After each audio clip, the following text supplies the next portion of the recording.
Hey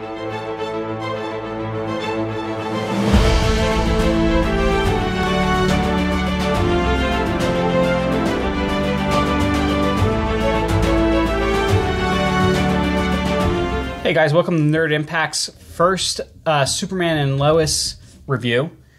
We saw the pilot episode this past week. It was an extended episode. It was like an hour and a half, right? It took up an hour and a half, and then they had the, what was it, like a making of? Yeah, they had a making of at the end. Yeah. And so, what do you guys think? I loved it. I thought it was, as I would say, crazy, awesome. I can't wait to see more. Can't wait. I loved it too, and I haven't been a fan of Tyler Hoechlin as Superman, but this changed my mind probably because he filled out the suit better. He looked more Superman in this than he did when he first showed up in Supergirl. Yeah, and I wasn't too big of a fan of not his portrayal. I liked him as Superman. I always thought he could do it, but I didn't like the way the character was written for Supergirl. And this, even though this is technically the same universe, I'll reboot it. But this feels more like Superman to me, like the comic book Superman, than any other iteration. It's like the perfect blend of like all the actors we've seen in the past. Like there's times as Clark Kent, especially in the beginning when it's shown like when he first meets Lois, he feels very much like Christopher Reeve. Yeah, he does. He has that. You get that, like, he still feels like a stranger in his own body. He's like still figuring it out because he's very much alien to being, not only being in his new realm, dealing with his new steps in life, being fired from his job, X, Y, and Z, but clearly being a father is like very alien to him, and having teenage boys that are now starting to show that they're coming into their own. Mm-hmm. Yeah, so. This will be a spoiler review, just putting that out there right off the bat. And yeah, he played the dorky, clumsy Clark Kent very well. Yeah, he really, really did.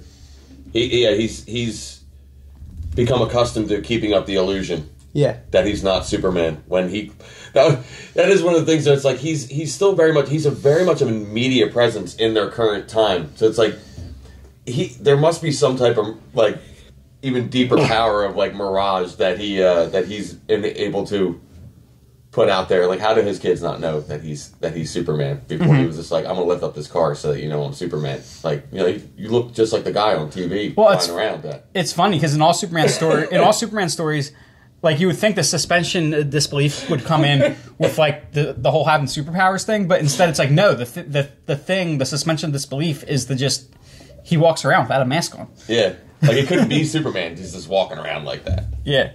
It's just a guy with glasses. But, yeah, the opening to this, what I thought was awesome. First of all, the cinematography definitely feels more HBO or more Man of Steel than it does CW.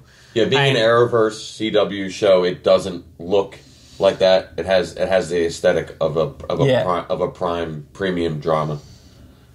Yeah, and we actually have it playing in the background here, and just like the look of every shot is just it's beautiful. It's awesome. very, very cinematic. Yeah, very deep blacks. Like it has that like IMAX almost feel to it.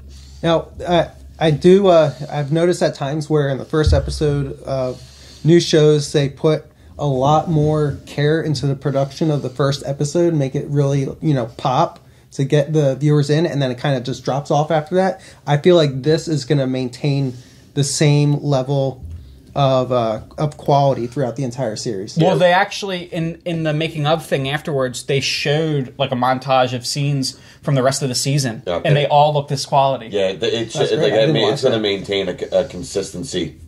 Yeah. To the series, and I don't see it having problems either, being the way that it's done. I see it having some longevity to it. They can keep that up. But back to the opening scene, like, this is one of the things I really need to talk about. It's just, first of all, when he talks about, like, seeing his parents first time, and it shows his capsule open. Yeah. First of all, the effects there were really cool, and as, like, the water runs out, and the baby there crying. And then when it shows him, like, seeing their faces for the first time, I was telling Nick, I'm pretty sure that was actually the exact scene from Supergirl, from the Supergirl opening when they talk about Clark Kent. It shows when he sees his parents the first time, and it was that same scene. But Okay. Like a reimagining of that. no, same exact scene. Like literally, they just put it into the show. Okay. It like same Check that out. same actors, yeah. But the other thing is when it shows him for the first time in the costume, and it's actually the Golden Age Superman costume, and they redo they redo the classic shot of him holding the green car. Yeah. That was awesome. Yeah, from Action Comics, it was a brilliant shot. And the suit too, just it kind of seeing that type of style suit in here kind of made me reminiscent of like when they did the Watchmen movie, where the suit, all the costumes actually looked like what you would think comic book costumes would look like. Yeah, from that time period, and it didn't break the illusion like that. Like it fit right in. Like it didn't take you out of it seeing him in that Golden Age costume. Like even like my kid looked at me and he's like, I like Superman's new costume. And like that's the oldest Superman costume there possibly is. Yeah, but he's like that's really cool. And not just the original comic book costume, but specifically it was really the Fleischer costume. Yep, absolutely. Which is really cool. First time we've ever seen that costume in live action at all. Right. Which shows, I mean, this series is paying homage to all aspects of Superman. Like it's deep seated in the lore of Superman from all aspects. Even though it takes what DC universe does this take place in? This is the Arrowverse. The rebooted Arrowverse. Right. The post-crisis Arrowverse is, I think, what we'll call it. Although, at this point, with this being the show's kind of relaunching that, it could really, I guess it's the Lois, or Superman and Lois verse. Yeah, right. It'll become, now that, Flash will be finishing up too, right? That's coming to a close. Yeah, got a season or two left in it, yeah. But, so Nick, I said something earlier that blew Nick's mind. I didn't catch on this. So the kids are actually named after both of his dads. Right. And that kind of evaded Nick. I was like, and he looks at me, he's like, Jordan? I'm like, yeah, Jor-El. And he's like, oh.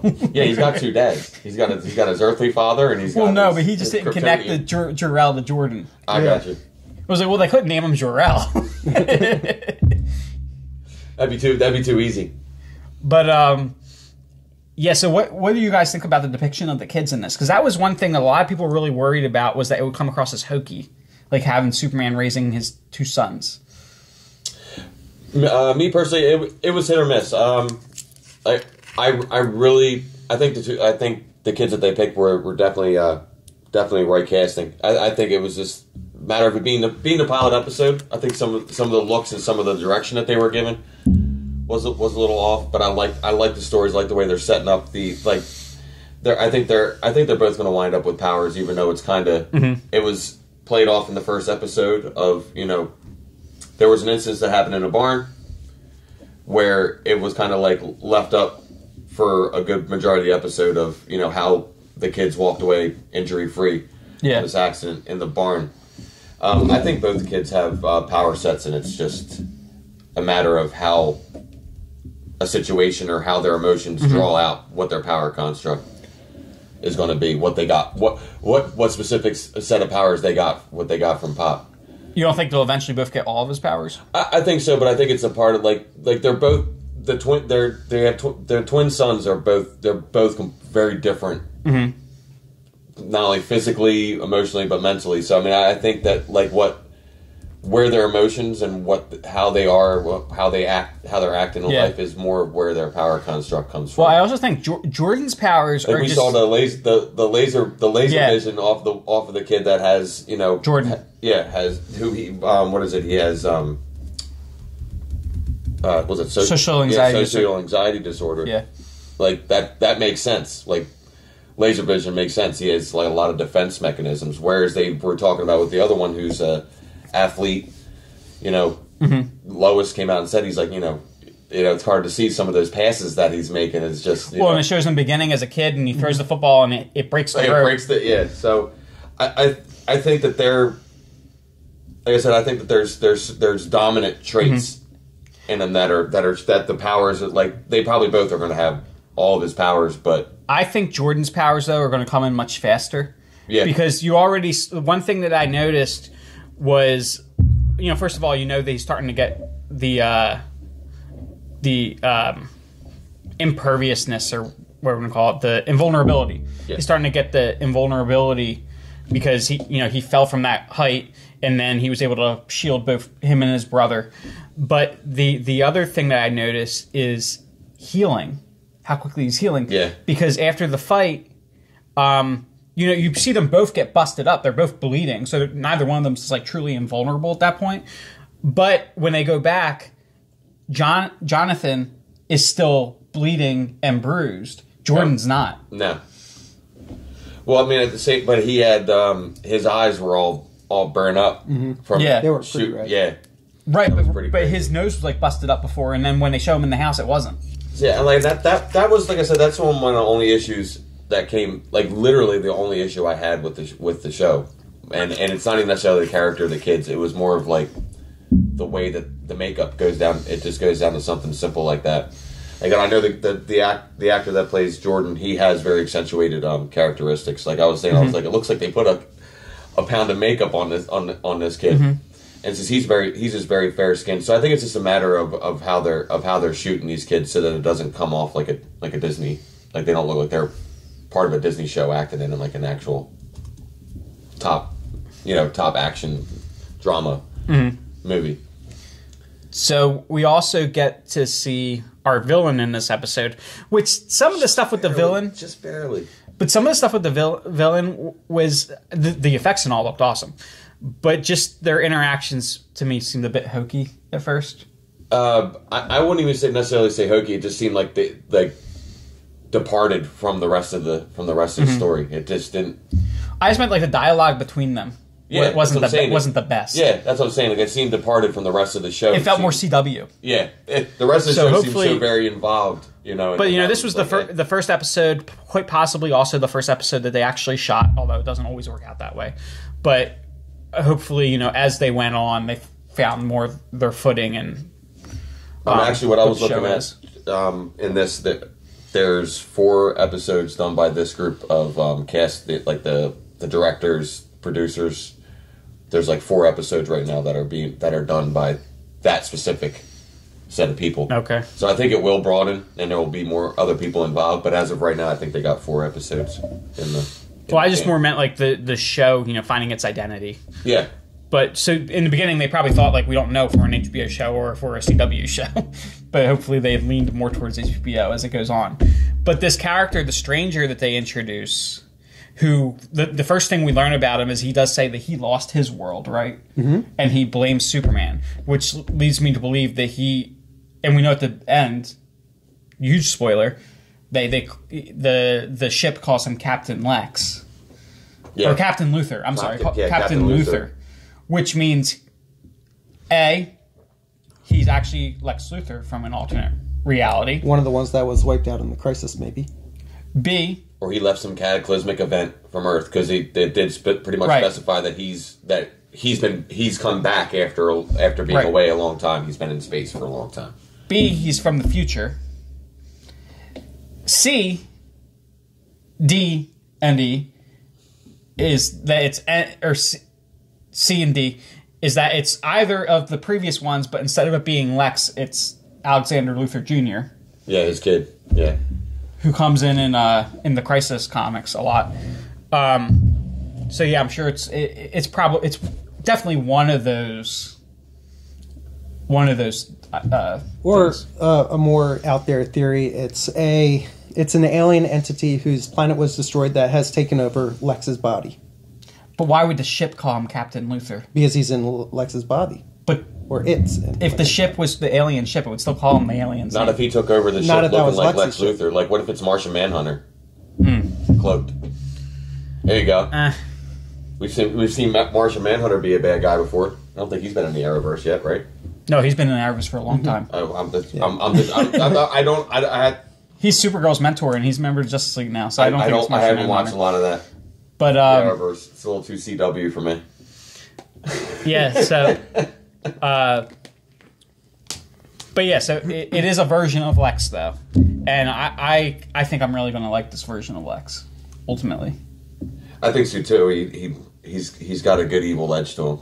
To me, he feels like he's gonna be bad news. Just the tone of his voice and all. He feels and sounds to me more like an animated version of Lex, which I kind of like. Okay. Like one of the, not an animated, like he sounds like a cartoon character, but he sounds like one of the animated versions of Lex that we've seen. Right. You're familiar. It's a familiar voice. Familiar character to you. And this iteration of if this is like this iteration of Lex's battle armor, it's pretty cool. Right. Yeah. It looks better than the one that what's his name that popped up as Lex in Supergirl. I don't know. It was I don't know the actor's name, but he's from 2.5 Men. 2.5 Men, yeah. John Cryer. John Cryer's like. Do you remember his battle suit, Nick? I don't remember. It was really animated, really cheesy looking. John Cryer just doesn't have the body style for that either to pull that off. Pull the motion capture. He was supposed to be more like a Gene Hackman Lex Luthor.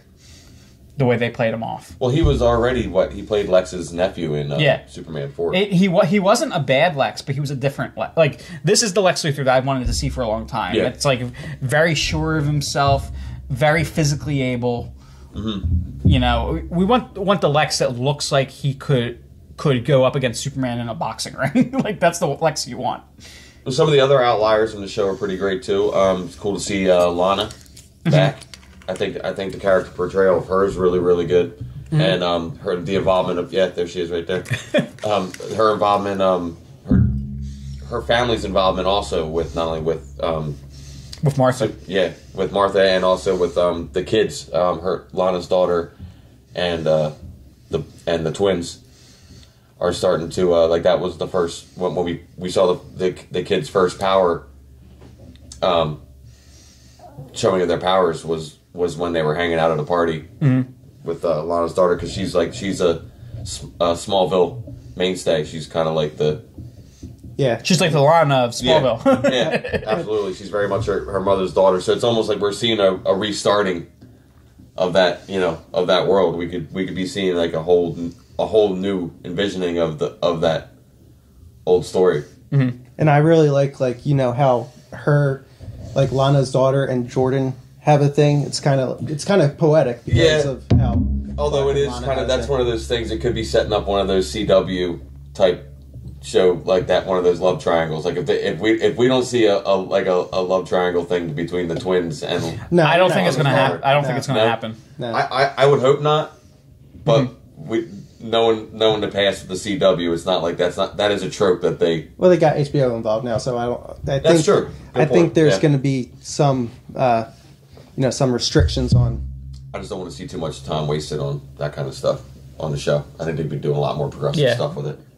Well, we don't know the extent to which HBO is involved, but we know that all their CW shows now, because with Berlanti going over to HBO, they probably want things to be able to slide into there easily. No, I was just saying I don't want to see a teenage romance drama take over what should be a show about Superman, Clark Kent and Lois Lane. You know what I mean? So much. But to be fair, I get what you're saying about CW shows, but in general, the Arrowverse shows don't really do much with the love triangles. Right. They've been pretty good at staying away from that in general.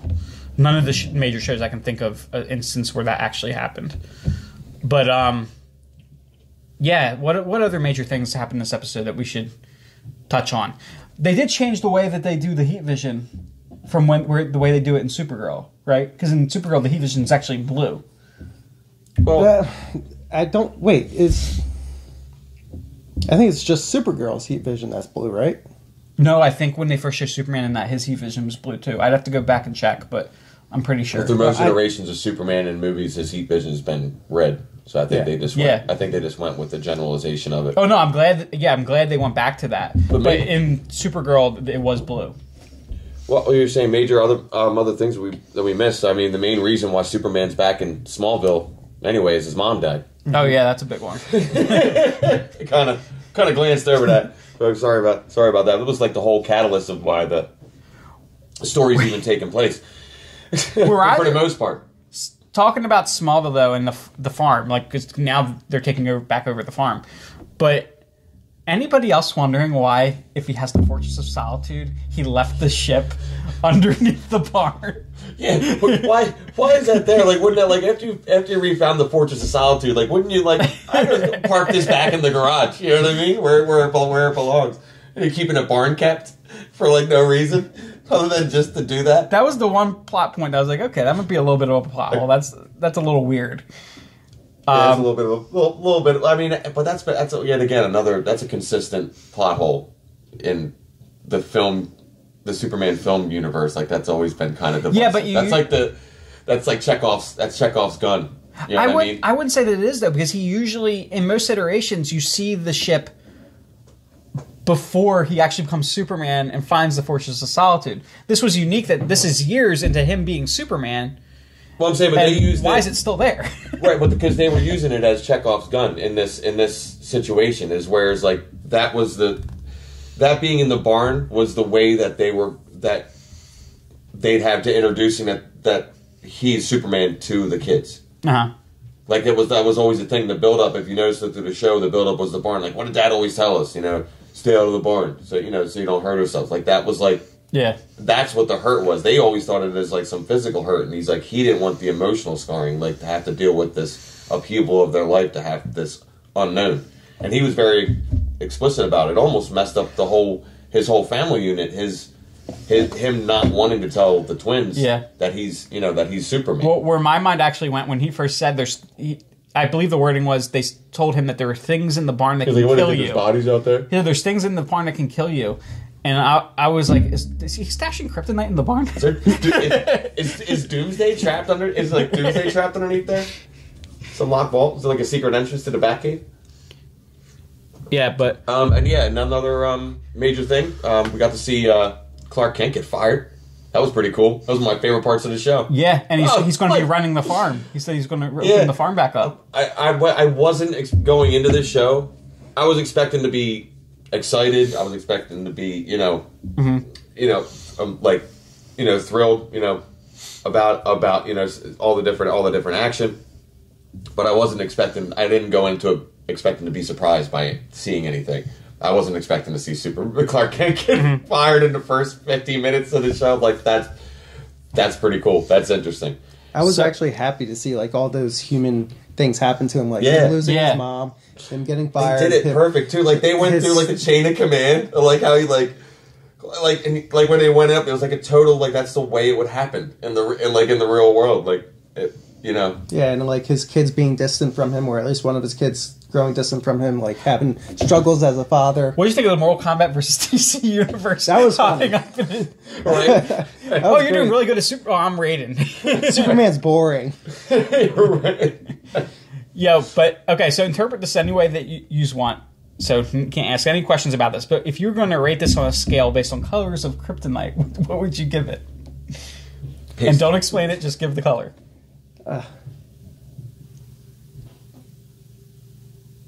Yellow. I'm trying to remember what each one does. Well, the yellow was interesting because the yellow was actually a hoax kryptonite. It didn't do anything. What was the one that took away his powers? That made him like human. Gold. Yeah. I was going to say gold too. Yeah. Because this puts him more in a human, a human-like, as opposed to... You didn't listen to the don't explain part. Thank you, Maxie. I was about to do that. I was like, you're supposed to explain. Like, I did good. Okay. Anyway. So, did I accomplish what you wanted to accomplish? But yeah, guys, so we're going to keep watching this show, keep doing reviews on it. This is going to be a fun one to go into. Can't wait to see what other characters pop up throughout it. Yeah, Tuesdays, right? Tuesdays. 9 o'clock. 8 o'clock. 8 o'clock. Yep. They're repeating it. They'll have done the repeat before you've seen this goes up, because they're doing I was like bummed out. I was going to miss the new episode on Saturday night. I'm like, oh, there's an episode on Saturday night, but it's just the... Are we playing it again? Yeah, they're replaying the pilot again tonight. Yeah, so check out our other videos. Like, comment, and subscribe on Facebook and on YouTube, and... Stay nerdy.